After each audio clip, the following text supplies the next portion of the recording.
What if you could flip a hidden off switch and instantly shut down any narcissist control? They've hacked your emotions, but today you take back the power. There are 3 things you need to know if you have a manipulator in your life right now. It's an acronym called FOG, FOG. Manipulators will use one of these 3 methods to get what they want. So let's talk about what that acronym means. F is fear, O is obligation, and guilt. So now you'll be able to categorize them when you hear manipulators speak to you. Next, one more thing you need to be able to determine is what the manipulator is seeking.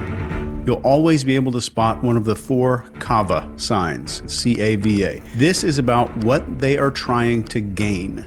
And this is control, approval, validation, and attention.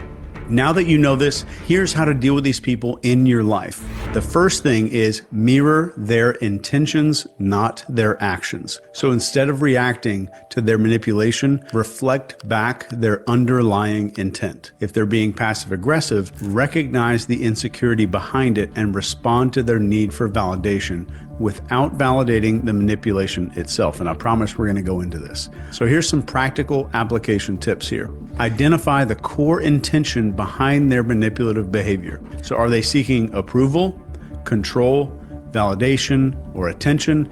Just by looking beneath the surface of what they're saying or doing, you can better understand what emotional need or strategic outcome that they're really pursuing. Next, respond to the need, not the method. Once you've identified the underlying goal, address it directly, but on your terms. This might involve maybe offering a different solution or reframing their request or simply acknowledging their feelings without caving to the manipulation itself. Stay calm and composed. The manipulators will very often try to stir up strong emotions because it makes others more malleable. By mirroring intentions calmly, you're signaling that you're not emotionally compromised, which diminishes their control over the situation. As an example of this, if a coworker says, "If you don't finish this project for me, I'm going to have to stay late, and that would totally ruin my weekend. But I guess you're too busy to care." This manipulative statement is designed to make you feel responsible for their well-being and obligated to help. So you can see exactly what's going on with FOG and CAVA here. So your reaction, mirroring their intention, might be something like, "I can see that you're stressed and trying to manage your workload. What do you think both of us could do differently so you don't have to stay late?" Here, you're acknowledging their concern, which is the intention of avoiding extra work without falling into the brain trap of doing all the work for them or accepting the blame. Let's talk about the dynamics at play. 1, we're redirecting focus. When we mirror intentions, you shift the focus from emotional manipulation to problem solving or mutual understanding. This disarms the manipulator as their power comes from keeping you entangled in the emotional back and forth. 2 is maintaining autonomy. So this approach prevents you from being coerced into doing things you don't want to do. Just by addressing their needs in a way that aligns with your values and your boundaries, you stay in control of your decisions while still engaging with the other person. 3, preempting escalation. Manipulators very often escalate when their tactics don't work. So by mirroring their intentions, you cut off this path because you're not giving them the emotional reaction they need to escalate the manipulation even further. And this diffuses the situation early on. To get better at mirroring intentions, practice identifying emotional needs in everyday conversations, even non-manipulative ones. So for example, if somebody says, "You never call me anymore," they're likely expressing a need for connection or validation rather than the literal complaint of not receiving calls. This practice is going to hone your ability to see beneath the surface, which is so important when you're dealing with manipulative people. Next, use silent reflection. When a manipulator pressures you, pause for a moment of silence before responding. Practice this right now. This disarms them because it signals that their tactics are not controlling the pace of the interaction, and it also gives you space to think and observe their real agenda. When manipulators employ tactics like guilt tripping, gaslighting, or creating a sense of urgency, they aim to throw you off balance so that you respond without thinking. Silent reflection creates this momentary gap where you can evaluate the situation, recognize the manipulation, and choose a more measured response. Here is how to implement this in real time. When a manipulator makes a statement designed to provoke you, pause. Don't immediately react verbally or emotionally. Maintain either steady eye contact or, if it's appropriate, look away thoughtfully. This signals that you're considering their words without being swayed by them. You're demonstrating a lack of being affected. So take a deep breath to anchor yourself in the moment. Breathing helps to reset your emotional state. It prevents the knee-jerk reactions, and it allows you to observe your own feelings before you respond. During this pause, mentally ask yourself, what are they trying to achieve with this statement or question? This small internal reflection gives you a moment to separate yourself from the manipulative tactic and focus on the bigger picture, which is what they want versus what they are doing. So why is this effective? Manipulators rely on rapid, usually emotionally charged exchanges to push you into a reaction, and silence introduces an unexpected break in that momentum. They might feel pressure to fill the silence or recalibrate their approach because you're not responding in the way that they expect. This puts them off balance. Next, it gives you cognitive space. Manipulation usually works because it overwhelms your emotional responses. It hijacks your ability to think clearly. So by pausing, you give your brain time to process the information logically rather than emotionally. And this makes it easier to spot inconsistencies. So hidden agendas or emotional triggers in their behavior is what we're talking about here.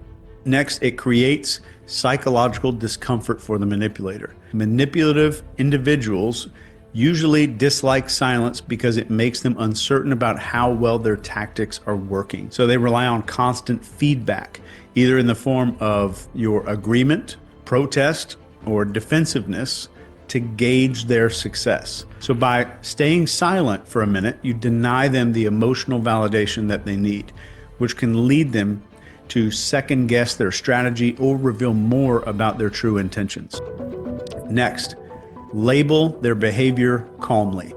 Casually label manipulative behavior as you see it. You might say something like, "It feels like you're trying to make me feel guilty about this. Maybe I'm wrong." This forces the manipulator to confront their tactics without escalating the situation. So labeling a manipulator's behavior is about calling out their tactics in a non-confrontational, neutral way. By calmly identifying what they're doing, whether it's guilt tripping, playing the victim, or using passive aggression, you bring their covert behavior into the open. So this not only interrupts the manipulation, but also forces them to confront their actions without triggering some emotional escalation. So how does it work? When you calmly label a manipulator's tactic, you shift the dynamic by making their hidden behavior explicit.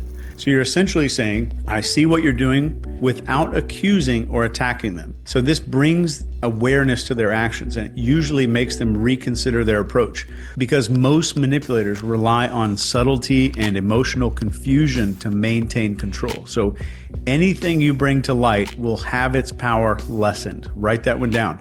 Anything that you bring into light non-confrontationally will have its power lessened. If somebody tries to manipulate you with guilt, let's say a friend says, "I guess you don't really care about me if you can't even make time for a quick visit." They're attempting to make you feel guilty and question your commitment. Your response, if you want to label it calmly, is, it seems like you're saying that I should feel guilty for not visiting. Right here, you're not engaging in the guilt trip, but clearly and calmly just pointing out their tactic. So you've now brought their underlying strategy into the open without reacting emotionally to it. Why is this effective? Lots of manipulators aren't fully conscious of their behavior most of the time. Labeling that calmly forces them to see that label in the moment, and it makes it harder for them to deny or continue those tactics without appearing obviously manipulative. Next, it disarms without escalation. So just by calmly addressing the manipulation, you're avoiding a heated confrontation.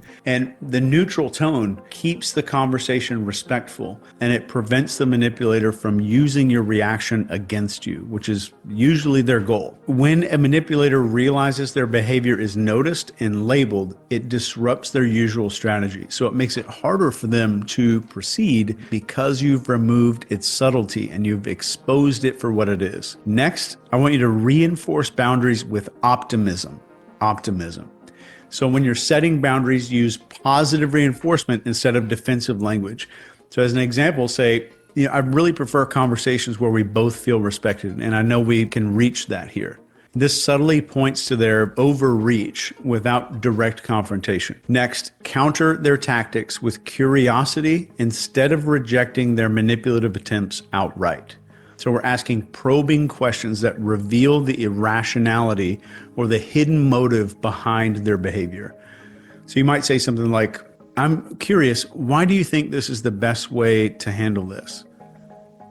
This forces them into the uncomfortable position of justifying their manipulation. Next, I want you to reframe manipulative statements as requests. So when they say something coercive, reframe it right away as a straightforward request. And you might say, it sounds like you're asking me to change my schedule for you. Is that what you're suggesting that I do? This shifts the power dynamic and highlights their indirect tactics. So remember that phrase and keep it in your back pocket all the time. Next, force transparency with direct confrontation. This is where you ask them outright, what is it that you actually want? This directness undermines their manipulative approach by bringing their hidden agenda to the surface and compelling them to be transparent. And another way to do this is by asking them directly what their desired outcome is from their behavior. What's the desired outcome? Next, use ambiguity to your advantage. So if they're trying to trap you with a leading question, give a vague or non-committal response. You might say something like, that's an interesting point. Let me think about that. This just diffuses their attempt to manipulate your answer. They can't. Next is flip over the emotional script. Manipulators usually prey on guilt, fear, or obligation. Remember that acronym at the beginning, FOG. We flip the script by expressing empathy for their underlying emotion. We might say something like, it seems like you're really worried about this. Can we talk more about what's bothering you? This sidesteps the tactics and addresses the core issue of them being bothered by something. The next strategy is to anchor yourself in a third-party perspective. So when manipulators are trying to entangle you emotionally, mentally step outside the situation and imagine how a neutral third party would see everything. This gives you distance and it makes it easier to recognize manipulation. Next tactic, use yes and to redirect control. Instead of saying no outright to some manipulative demand, use yes and to agree while steering the conversation in your favor. So let's say someone says something to you and you say, yes, and I think there's a better way to handle this that doesn't involve rushing. Next, invoke social proof subtly. Manipulators will very often rely on isolating their target. So refer to a broader social standard to subtly challenge them. You might say something like, I think most people handle these situations differently. I'm just curious why you are approaching it this way. Next, offer controlled choices. So give manipulators the illusion of control by offering limited options that work in your favor. You might say, you know what, John, we can either continue this conversation later or we can discuss it calmly now. It's completely up to you.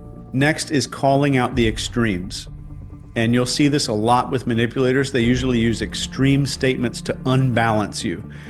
They might say, you never listen to me. Counter this gently, exaggerating their own point, just by clarifying and saying, what I hear you saying is, in all the time that we've known each other, I've never listened even once. This reveals the absurdity of the manipulation or of their the accusation. So instead of directly calling out extreme statements, subtly guide the manipulator toward recognizing the exaggeration themselves. So when somebody makes an exaggerated claim like, "You never listen to me," or "You always make me feel this way," you can respond by gently reframing or asking a clarifying question that invites them to reconsider their absolutes without sounding confrontational. So the key to this approach is avoiding outright dismissal of their statement. That provokes defensiveness, and that gives them an opportunity to escalate. So instead of doing that, we're going to gently nudge them toward a more balanced perspective by either reflecting on their statement with curiosity or encouraging them to really rethink their wording and how they're wording themselves. So the aim here is to make them recognize the extremity of their comments and adjust it themselves. Let's walk through an example scenario here. Let's say you have a partner that says, "You never help around the house. I'm always the one cleaning." This kind of statement is an exaggeration designed to make you feel guilty and act out of obligation. Your response could be to gently highlight the overreach. You might say, "It sounds like you're feeling overwhelmed right now. Can you help me understand that?" You don't use extreme language like never and always very often. So you're telling them that language is not common for their normal behavior. So we're showing empathy and subtly just inviting them to consider the absolute statement, the never or always. So this shifts the conversation toward a more constructive dialogue without triggering further emotional escalation. It encourages reflection without confrontation. So just by using soft language and questions, you avoid directly challenging the person, which can make them defensive. It also reframes the conversation. So instead of getting caught up in the exaggeration, you focus on understanding the real issue behind the statement. So this opens up space for productive conversation instead of reacting emotionally to the extremes. It also maintains an emotional balance between the two. So as a few tips for this, use phrases like "it seems like" or "it sounds like" to soften your response. Like, "It seems like you're really frustrated right now. Can we talk about what's been happening lately?" Next technique, control the emotional temperature. Manipulators may try to escalate emotions.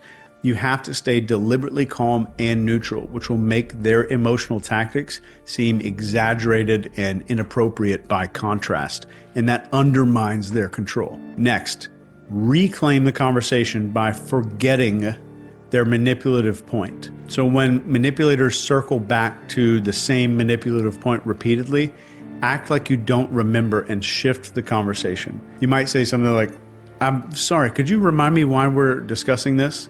This forces them to restart the manipulation and usually weakens the effect. And if you do this twice, you weaken it significantly. As a final thought here, a crucial element in dealing with manipulation is controlling your emotional response. Manipulators rely on triggering your emotions, whether it's guilt, obligation, fear, maybe a few others. Keep that in mind and memorize those acronyms, FOG and the CAVA, the CAVA. I sincerely hope this video was helpful, and I'm going to keep them coming for you. The next video coming out soon is going to be absolutely amazing. And you made it to the end. Most people don't do that. I know you're most likely committed to learning these skills, and I'm willing to bet you're one of the few people who realize that these are the skills that determine success, and they always have. If you want to level up your skill and take it from casual interest to something that changes your life, click the link in the description, and I promise it's going to blow your mind. I've got something for you. Until next time, if you're subscribed, thank you from the bottom of my heart. I really hope you got something impactful from this video, and I hope that your day is the most powerful and meaningful version of today that you can make it. Take care.